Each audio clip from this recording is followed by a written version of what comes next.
Hi, everyone, and welcome back to Pod Save the Youth. I'm your host, David Seaton, and today we will be talking for the final time before Election Day about where the race stands going into the last 3 days of this election cycle. And I don't know anyone who would be better to have on the podcast today to end this election cycle with than the person that is mostly responsible for getting me involved in this work in the first place, my grandpa. Do you want to introduce yourself? Okay, I'm Ed Lorenz. I am a political scientist and historian, a little half of each, and taught for many years. For the last 30 of those teaching years, I taught at Alma College, the liberal arts college in the middle of Michigan, and always taught half my classes were political science and half were history. All right. Well, we're so happy to have you on the podcast today to wrap up this election cycle. Earlier this week, Kamala Harris gave her closing argument at the Ellipse, which is notably the spot where Donald Trump gave his closing speech as president a few years ago before asking his rally goers to storm the Capitol on January 6th. So, Grandpa, I'll ask you first, what do you make of Harris's decision to host her final argument speech on the Ellipse? And do you think that she would have benefited from actually hosting this event in a swing state rather than in the nation's capital? Well, it's always possible she would have at least reached voters in one swing state, but this, I think, was in many ways a very smart move. I think from her perspective, she really has to uh, make sure voters don't forget January 6th. It's an important factor in why, regardless of which party, you identified with in the past, why you might vote for her rather than, just going back and voting for Donald Trump. So, I think we could explain a lot of that, but, it's a good thing for her politically to remind people of this event that Donald Trump was involved in. So I think speaking to in the Ellipse was in many ways potentially brilliant.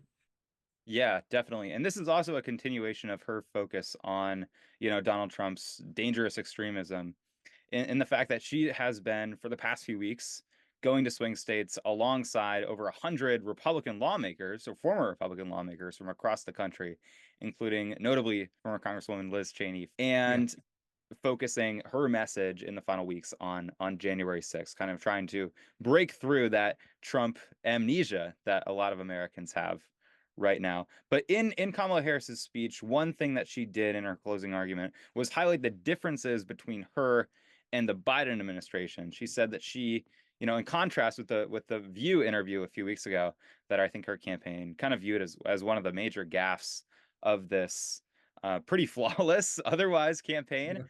Um, in contrast with that gaffe, in this speech, she said that she will bring a new generation of leadership to to the White House. What do you think about this strategy in the final few days? And is it too late to kind of make that separation in this campaign cycle between Harris and the unpopular Biden administration? Biden, in an undeserved way, is not valued for what he did. So he oddly did something really good from the perspective of, I think, a lot of observers, and yet he never gets credit. So she has to gently sort of distance herself from the old man who brought, an end to Trump. But then by going on the ellipse, she's also reminding us that she needs the votes of a lot of people who might think of themselves as Republicans or independents, the Liz Cheney allies. She's really up against it, it appears, as far as it's a very close election. So is it a better strategy to reach out to Republicans, or is it a better strategy to, motivate uh, liberal Democrats who I find it hard to believe they're going to sit this out just because she's sitting on the stage with Liz Cheney. But I might be wrong on that. I don't know. She's facing a complicated challenge of how to appeal to a potentially really wide base of support. If we were back 4 election cycles ago and we'd say the candidate of the Democrats in 2024 is going to have the support of, everyone from, Dick Cheney to Bernie Sanders, we'd be, what? Oh, this is a shoe-in. This person's going to win, 70-30. It's going to be a Yeah. fascinating analysis when this is done. Yeah, absolutely. And I think one of the reasons why it's not a 50-50 race is because in a lot of states in the Midwest, in Pennsylvania, specifically, you've seen a ton of, former union members, as jobs are being lost and have been lost, move towards Trump. Those voters who previously were supporting Democrats, maybe when the Cheneys were on the ballot, now Yeah. are backing Trump. So the coalitions that elect Democrats and Republicans are definitely going a realignment right now. But one of the things throughout this cycle that has been pretty consistent is that there has been sort of a shift in Latino voters towards the Republicans. But in the final week of this campaign cycle, the Trump team made the absolutely brilliant decision to possibly reverse some of these trends by hosting an incredibly racist rally in Madison Square Garden, where, they had a comedian at start the rally who Yeah. just went completely off the rails, saying incredibly racist comments towards Latino Americans, specifically saying towards Puerto Ricans that their island, Puerto Rico, is a floating island of garbage, which provoked a massive Right. response from Latino celebrities across the country, including people like Bad Bunny, who endorsed Kamala Harris, Nicky Jam, who walked back his endorsement of Trump, and Jennifer Lopez, who said in a speech endorsing Kamala Harris that, quote, every Latino in the country should be offended by Trump. Now, according to Pew Research Center, Pennsylvania has the fourth highest Puerto Rican population in the United States, which makes up 8% of the state's population today. Grandpa, what do you think the impact will be electorally from this rally? And do you think that it will have an outsized impact in the state of Pennsylvania with Latino voters? I mean, I think it should. This is such a odd election, as all of the last three, this one and the two previous ones have been. Trump has a different sort of hold, it seems, on some supporters. Um, I mean, when you mention even the union issue, not to go back to that, but Trump is so clearly anti-union from comments he has made. Like if they go on strike, fire them. So, but then labor has always had something of an education problem. It's what all organizations have, but they've had one of the challenging ones of trying to get members who are benefiting from organize being in a union to appreciate which policies help them and which party it does that. And I think hopefully those terrible joke about Puerto Ricans, I would hope is going to really influence a base of people in Pennsylvania and elsewhere, and perhaps those who are not of Puerto Rican ancestry, but are of some, from, Latin America, for example, from Mexico or further south, will be motivated to think, oh yeah, this guy shouldn't be one I'm turning to. And as you said, there has been this growth of Latino support for Trump. And, it's hard to imagine why when he's the guy with, build the wall and all this. But of course, once you're a generation or two removed from immigration, we know this of all the other immigrant groups who started out maybe with one affiliation and they evolve away into to another politically. So it's hard. The one thing that's related though in a sense, even though Puerto Rico itself is part of the United States, uh, but is this sort of international impact on the election?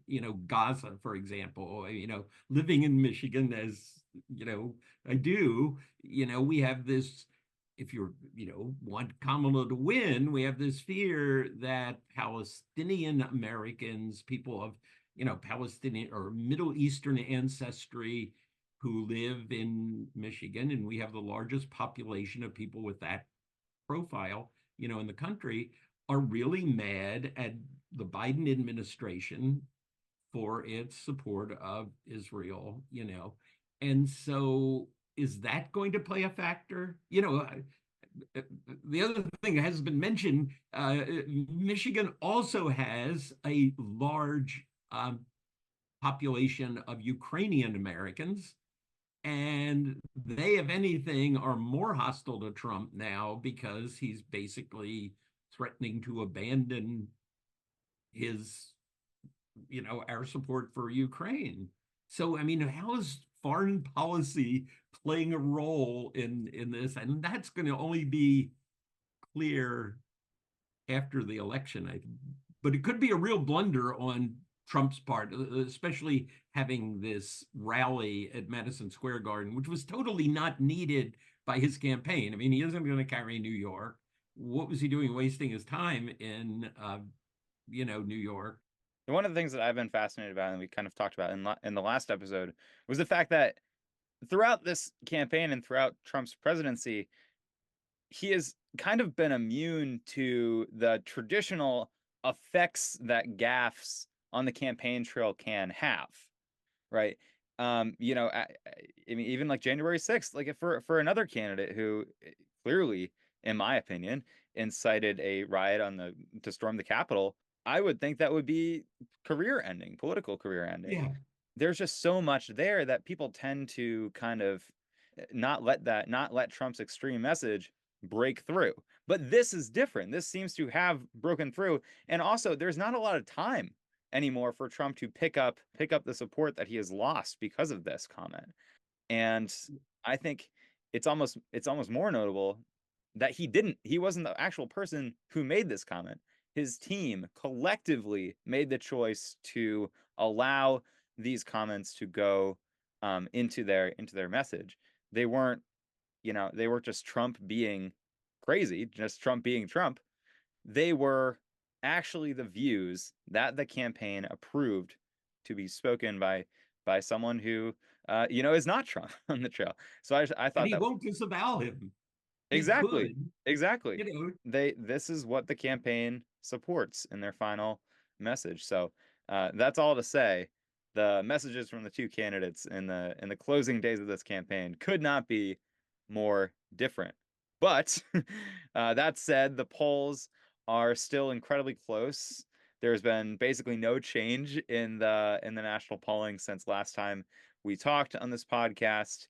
The states of Michigan, Wisconsin, Pennsylvania, Georgia, Arizona, and Nevada that will decide this election are still basically tied, with Trump seeming to have more of a lead in the 538 forecast in the Sun Belt states than he does in the Midwest at this time.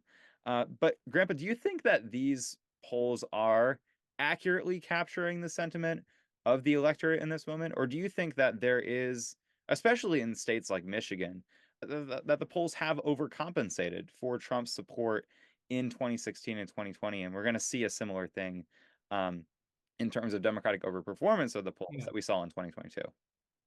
Right, right. 2022 is a warning. Because in many ways, 2020, the only time, I mean, let's say that Trump hasn't won a majority in his two previous tries. Now, again, under our system, it's not the total national vote, it's how you do with the Electoral College. So, he is focused on winning enough of the Electoral College.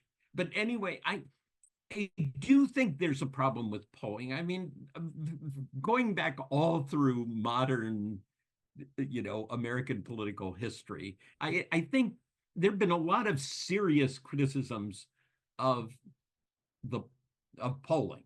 Now it clearly there have been some amazingly accurate, predictions of election outcomes done by pollsters. So they clearly are able to do a lot. On the other hand, 2022 is an example, and there clearly have been earlier ones, though the earlier ones, 1948, 1936, I know are like the ancient world, but the people weren't stupid who did the polls then, but they made fundamental flaws. And we've had a number of polls that have failed. But I think the sense that polling doesn't predict the outcome. We have this one historian at American University. A lot of people have been hearing him. Apparently, he's been getting death threats from Trump supporters. I don't mean to laugh at death threats, but he's Alan Lichtman, who totally dismisses the polls and always has, and has his system for sort of predicting that's based on, as he would defend his system, on the reality that people are voting for, whether it's the economy, foreign policy crises, a divide in the party, that the candidate is from, which of course Trump has a fundamental divide in the Republican Party. I mean, with people like, you can have to go back to Dick Cheney or Liz Cheney or all these other Republicans who are supporting his opponent. That would indicate, someone like a Lichtman would say that whatever these pollsters are finding, it's not right. What's going to happen is going to be a modest but clear victory for Kamala Harris. Now, I'm not as confident that that's the result, only because, like all of us, I think, who pay attention to politics, we're overwhelmingly interested in the polls. Even if I'm sort of a hypocrite. I sort of think the polls have never been telling us what we ought to be paying attention to. We ought to be paying attention to the issues and all that. But on the other hand, the polls are much more interesting than the issues, So, and Absolutely. thinking why we say we're for someone is fascinating, even though I sometimes find it difficult to understand why someone would say that. Like, I'm supporting Trump, or even people who seem to be from a background that wouldn't make them maybe support Kamala Harris. People make decisions for all sorts of complicated personal life that we don't know about, their experiences, this sort of thing. You come from a political science background, so I just want to ask you one more kind of political sciencey question. But uh, throughout this election cycle, we've seen a bunch of different times in which enthusiasm was very different from especially young people, and I feel like we're ending on a note where enthusiasm from youth is very high for Kamala Harris, and also, on the other side, there are many young men who are very excited to vote for the first time for Donald Trump. So historically, what has been the relationship between a turnout and youth enthusiasm? And do you think that the enthusiasm numbers that we're seeing on the ground right now are actually going to be, borne out in the election results on Tuesday? I hope, but on the other hand, this isn't to say, oh, because I have all this old experience, I know what I'm talking about. But the experience that we've had, if you go back and look at voter turnout, youth don't vote at as high a rate as older people. And this has been all through, our history.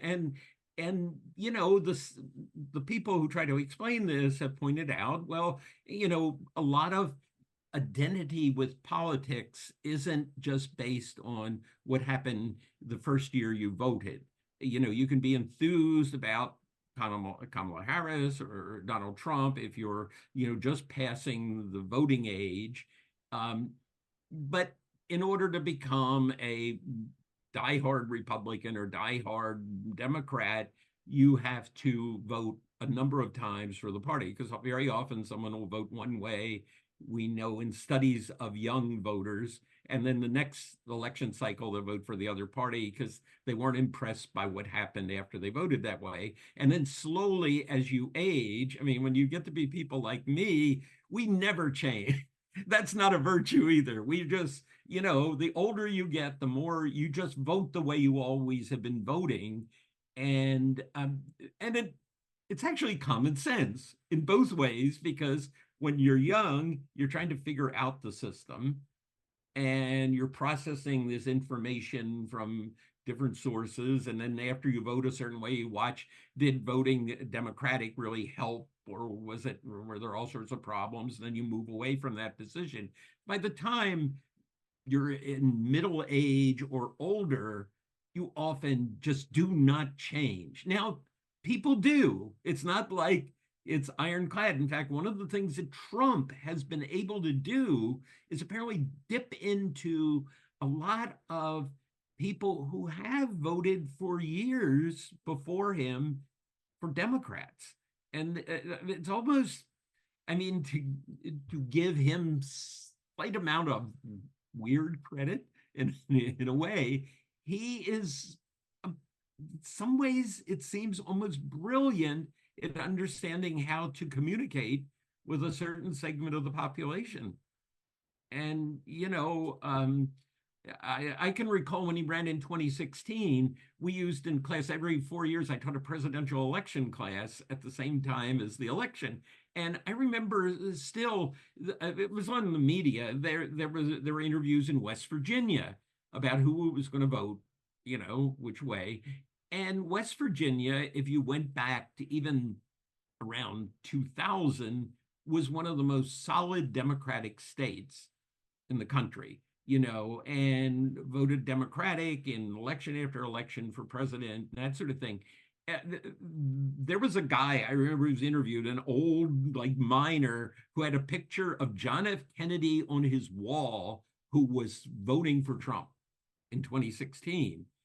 Trump has this way. So this guy fit all the profile of someone who would never change. He was old. He had voted for years for Democrats, and somehow Trump communicated with him. A lot of this raises possibility of, for people like you who want to study political science, there's going to be an opportunity to do some really important studies if this election is as close as the polling is going to indicate.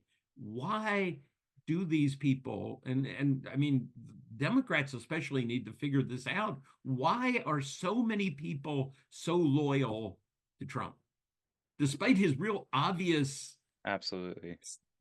apparent flaws? In just the final 2 minutes here, my final pitch for Gen Z is that we have power in this moment. 41 million Gen Z Americans will be eligible to vote in this election cycle. We have real power to protect our most fundamental freedoms, the freedom of every single young person to grow old on a planet that is able to sustain them throughout their lives. That is on the ballot in this election. The freedom of every young person to grow old in a community where they do not have to fear for their lives every day due to an act of gun violence. That is on the line in this election. And finally, the freedom of every single woman to make decisions about her own body and her own future. That is on the ballot in this election. And while I have real disagreements with some of the things that Kamala Harris and other Democrats stand for, I know that every single election that I vote in is going to be a choice between two binary options. And in this moment, the choice could not be more clear because, as AOC said the other day, I am not willing, despite my disagreements with Kamala Harris, I am not willing to punish a trans young person growing up in Indiana. I'm not willing to punish a woman who is denied her reproductive health care. I am not willing to punish my generation who may have to grow up on a planet that is unsustainable. I'm not going to punish people who are the most vulnerable people in our country because of the disagreements that I personally have with some of the policies of my party. That won't move us forward. The stakes are high in this moment. And young people, we have power to turn the page and move into an era in our country where we're able to make real, lasting progress on the things we care about the most. What is your final pitch for people who might be, older than us, older than me, and older than most of our listeners to get out there and vote in the interest of the young people who will inherit the challenges and the opportunities of Well, this yeah, moment? we just did a friend of mine who I taught with and really respect, who taught about Germany, German history. And, I just using him as a neutral observer, not me, uh, is appalled. He's not from here. He grew up in South Africa, where there was a fascist government when he was young, and that got him into studying fascism.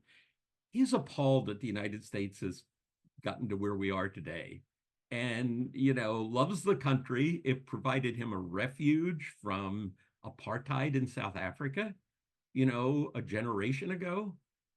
But he isn't critical, he isn't bitter about it. He just is appalled that it has happened, and thinks we once we're through this election, we need all of us to be figuring out what has gone wrong that would make us, so many of us, support someone who just does such, he says things that are just unacceptable, like threatening, you know, in a sense, Liz Cheney the other day. I mean, it was almost worse than the Puerto Rican comment of the comedian, because this one was Donald Trump saying, she would get shot in the face. I mean, how can we go there? I think this is nonpartisan in feeling this way. I'm impressed that Liz Cheney, for example, is supporting Kamala Harris. I think we need to figure out why so many people are not supporting Harris. And we need to learn from it, not be bitter about them, not do the Hillary Clinton thing that they're deplorable, but we need to figure out what is going wrong. And it's going to be an important work to be done over the next year generation. Well, that's it for Pod Save the Youth today. And for this election cycle, we'll come back with our full analysis of everything that happens, everything that unfolds after Tuesday night and in the days to come. So, Grandpa, thank you for joining us for our last pre election episode on Pod Save the Youth. All right, thanks for listening.